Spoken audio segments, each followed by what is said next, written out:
آج کل ہر گھر میں بڑے معاملات ہیں۔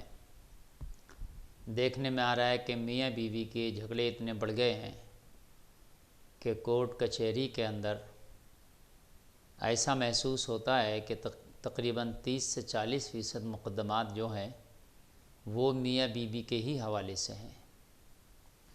اور آج کل دیکھنے میں آ رہا ہے کہ بیویاں اپنے شوہروں کو مار دے رہی ہیں۔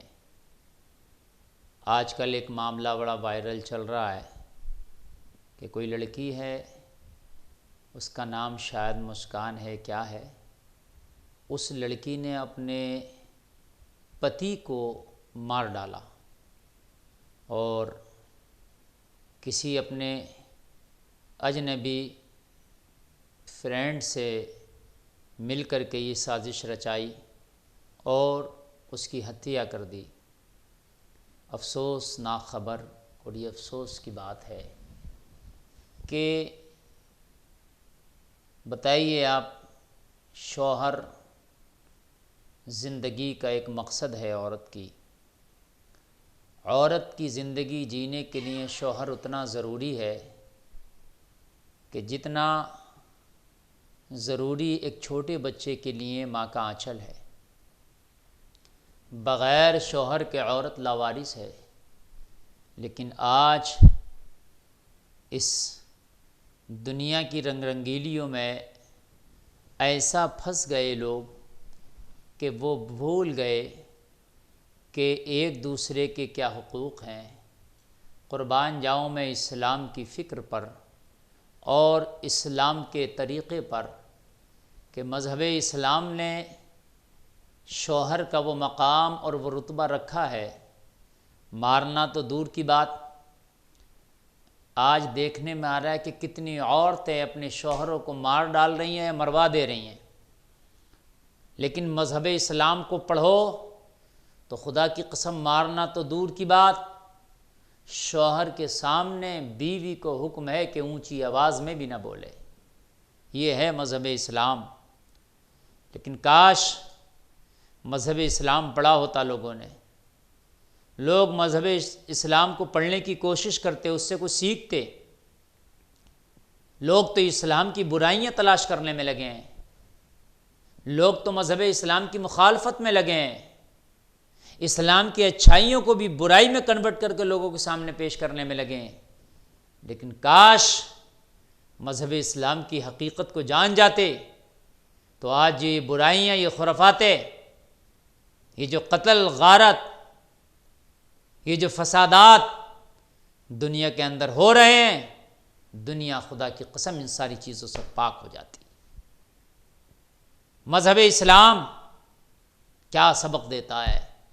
میرے آقا فرماتے ہیں ایک طرف تو وہ کلچر ہے ہمارے سامنے کہ جو اپنے شوہروں کا مرڈر کر رہی ہیں، ایک طرف وہ معاشرہ ہمارے سامنے جو شوہروں کو مارا جا رہا ہے، ایک طرف وہ معاشرہ ہمارے سامنے جو شوہروں کو ذبح کیا جا رہا ہے، ایک طرف وہ معاشرہ ہے ہمارے سامنے جو شوہروں کی عزتوں کو اچھالا جا رہا ہے، ایک طرف وہ معاشرہ ہمارے سامنے جو شوہروں کی عزتوں کے ساتھ کھلواڑ کیا جا رہا ہے، ایک طرف وہ معاشرہ ہمارے سامنے جو شوہروں سے ان کی استطاعت سے بڑھ کر ان کی بیویاں ڈیمانڈیں کر رہی ہیں، ایک طرف وہ معاشرہ ہمارے سامنے جو شوہروں کی عزتوں کو چکنا چور کر کے رکھ دیا ہے، شوہروں کو غلام بنا کر کے رکھ دیا ہے، شوہروں کی دو کوڑی کی عزت نہیں رکھی ہوئی ہے۔ ایک طرف یہ معاشرہ ہے، لیکن اے دنیا والو آؤ میرے اسلام کی طرف اور پڑھو اسلام کو۔ ایک طرف میرے اسلام کا اسلامی معاشرہ ہے، ایک طرف میرا اسلام یہ سبق دے رہا۔ میرے آقا فرماتے ہیں کہ شوہر کا وہ مقام ہے کہ اگر اللہ کے علاوہ کسی کو سجدہ کرنا جائز ہوتا تو میں عورتوں کو حکم دیتا کہ وہ اپنے شوہروں کو سجدہ کریں۔ یہ حکم ہے۔ اگر مرد کا سب سے زیادہ کسی عورت پہ حق ہے تو وہ اپنی بیوی پر ہے، اپنی بیوی پر۔ ذرا غور فرمائیں، حکم ہے کہ شوہر اگر گھر کے اندر داخل ہو تو بیویوں کے لیے حکم ہے کہ مسکرا کے اس کا استقبال کریں، خیر مقدم کریں۔ معلوم ہے کہ اگر کوئی عورت اپنے شوہر کے ایک دفعہ پیر دبا دے، ایک مرتبہ اس کے پیر دبا دے، خدمت کر دے، تو 70 تولہ سونا اللہ کی راہ میں صدقہ کرنے کا ثواب ملتا ہے اس کو۔ ذرا غور فرمائیں شوہروں کے مقام۔ وہ عورت کہ جس کا شوہر اس سے راضی ہو وہ جنتی ہے۔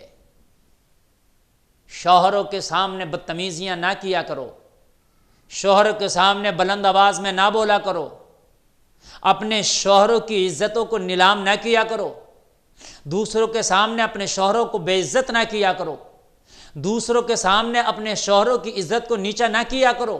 یہ تیرا شوہر ہی تو ہے، اگر اس کو بادشاہ بنا کے رکھو گی تو تم اس کی ملکہ کہلاؤ گی، اور اس کو اگر غلام بنا کر کے رکھو گی تو تم ایک غلام کی بیوی کہلاؤ گی۔ اب یہ فیصلہ تمہارے ہاتھ میں ہے کہ تم غلام کی بیوی بننا پسند کرو گی یا تم ایک بادشاہ کی ملکہ بننا پسند کرو گی۔ آج کی عورتوں نے اپنے شوہروں کو غلام بنا رکھا ہے، اپنے شوہروں کی حقیقت پیر میں دبا رکھی ہے، ان کی عزتوں کو اپنی جوتی کے نیچے دبا رکھا ہے، لیکن تم جانتی نہیں جب تمہارے شوہر کی کوئی عزت نہیں تو تمہارا کوئی وقار نہیں ہے۔ جن کے شوہروں کی عزتیں ہیں ان کی بیویوں کا وقار شوہروں کی وجہ سے بڑھ جاتا ہے۔ دنیا والوں اگر زندگی میں سکون چاہتے ہو تو اسلام کو پڑھو، دنیا والوں زندگی میں آرام چاہتے ہو تو اسلام کو پڑھو، اگر چاہتے ہو کہ میاں بیوی کے معاملات بہتر رہیں تو اسلام کو پڑھو۔ خدا کی قسم اسلام کو جانو۔ آج اب میں سمجھتا ہوں اگر اسلام کو لوگ پڑھنا شروع کر دیں اور اسلام کی تعلیمات پہ عمل کرنا شروع کر دیں تو میں یہ سمجھتا ہوں یہ کورٹ، یہ کچہری میں جو مقدمات چل رہے ہیں میاں بیویوں کے جھگڑے فسادات، یہ طلاق کے میٹر، یہ مجھے امید ہے کہ انشاءاللہ یہ بالکل نہ کے برابر ہو جائیں گے، ان کی پرسنٹیج تقریباً زیرو آ جائے گی۔ کوئی ایک معاملہ اگر ایسا رہ جائے تو میں نہیں کہہ سکتا۔ معلوم ہے شوہروں کا مقام۔ میرے آقا صلی اللہ تعالی علیہ وسلم نے جب اپنی بیٹی فاطمہ کو حضرت علی کے ڈولے میں ودا کیا، شادی کا دن ہے، حضرت فاطمہ کی وداعی ہے، میرے آقا فرما رہے ہیں بیٹی فاطمہ میدان محشر میں مجھ محمد سے اس حال میں تو ملنا کہ تجھ سے تیرا شوہر علی راضی ہو۔ کس کو بتایا جا رہا ہے یہ شوہر کا مقام؟ جبکہ حضرت فاطمہ کو بتانے کی ضرورت نہیں ہے، میرے نبی کی شہزادی ہیں، حضرت فاطمہ جانتی ہیں، لیکن درس امت ہے یہ۔ میرے نبی بتا رہے ہیں کہ جب اپنی بیٹیوں کو ودا کیا کرو تو اپنی بیٹیوں کو شیرنی بنا کے نہ بھیجا کرو، بلکہ سمجھا کے بھیجا کرو کہ تمہارے شوہروں کا مقام تمہارے سروں پر ہے۔ اپنے شوہروں کی عزت کیا کرو، ان کو ناراض نہ کرنا۔ جو عورت اپنے شوہر کو ناراض کر کے سوتی ہے پوری رات اللہ اس کے فرشتوں کی لعنت و پھٹکار برستی ہے اس عورت پر۔ اگر کوئی عورت کا شوہر ناراض ہو جائے تو وہ شام کو سونے سے پہلے اس کو چاہیے کہ وہ اپنے شوہر کو راضی کر لے، اپنے شوہر سے معافی طلب کر لے، اپنے شوہر کو راضی کر کے سوئے۔ آج رونگٹے کھڑے کر دینے والے واقعات سامنے آتے ہیں، سوشل میڈیا ہمارے سامنے ہے، آج رونگٹے کھڑے کر دینے والے واقعات ہمارے سامنے ہے۔ لوگوں اسلام کی تعلیمات کو پڑھو تو آپ کو پتہ چلے گا کہ شوہر کے حقوق کیا ہیں ان بیٹیوں کے اوپر، شوہر کے حقوق کیا ہیں بیویوں کے اوپر۔ خدا را باز آؤ اس دنیا کی خرافات سے، اس دنیا کی تہذیب سے۔ اگر چاہتے ہو زندگیوں کا سکون اور آرام تو آؤ اسلام کو پڑھو اور خدا کی قسم اپنی زندگیوں کو خوشگوار بناؤ۔